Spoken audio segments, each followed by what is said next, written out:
Wala pa man ang simbang gabi, nakadikit ang tradisyon ng pagkain ng puto bumbong at bibingka. All year round daw itong makakain sa isang mall sa Divisoria. Hindi nga lang raw bibingka ang espesyal, pati raw ang magsuserve sa'yo nito na sikat ngayon online. Kilalanin si Bibingka Girl sa Balitang A to Z ni Ace Cruz. Craving ka na ba sa pinakihintay nating puto bumbong at bibingka? Hindi mo na kailangang hintayin ang pagsisimula ng simbang gabi bago makakain ito. Dahil ngayon pa lang, nag-iingay na ang patok na bibingka espesyal ng Aldrinos na with a smile pang iserve sa'yo ng sumisikat sa TikTok ngayon na si Bibingka Girl. Pero ayon kay Bibingka Girl o Eliza, hindi raw siya makapaniwala sa biglang pag-trend ng kanyang video na ngayon ay lagpas 1 million views na. Very private person ko talaga. Kaya si Mami hinayaan ko lang siya mag-post kasi alam ko naman na walang makakakita ng post. Pero nagulat talaga kami na biglang overnight, nag-trending siya. Pero kalaunan, unti-unti na raw siyang nasasanay lalo't kaliwat kanan na ang tumatawag sa kanya nito. Dagdag mo pang nakatutulong ito sa kanilang kabuhayan. Yung nag-drive sa akin is para ma-expose po yung family business po namin and mas makilala pa po yung business namin. Parang ginagawa ko na lang po siya for our business po. Kwento ni Bibingka Girl, bata pa lang ay sinasanay na raw talaga siya sa kanilang family business kung kahit hindi na bago sa kanya na tumakaw sa tindahan.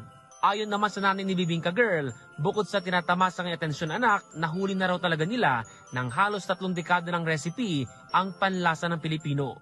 Parang mamon, hindi katulad sa kasi saka hindi siya instant, purong galapong ang gamit namin. Usually parati nilang sinasabi, masarap.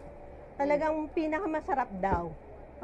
Sabi nung customer para sa kanila, ito daw yung natikman nilang pinakamasarap na talagang dinadayo pa nila every time lumuluwas sila ng Divisoria. Bukod sa pagiging malambot ito, hindi raw tinipid ang kanilang bibingka mula sa keso at itlog maalat. Matagal ako member ako ng Suki. The best. Sarap.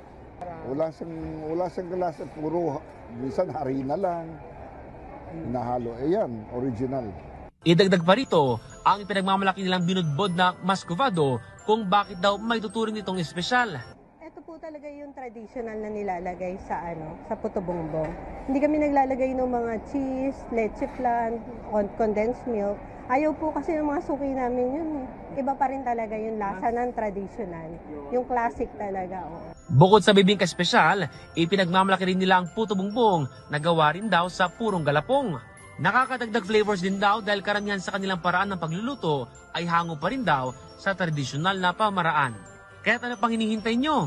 Hindi na kailangan pang maghintay ng simbang gabi para malasap ang nakadikit ng tradisyon ng ating mga Pilipino na pagkain ng mga kakanin tuwing holiday season.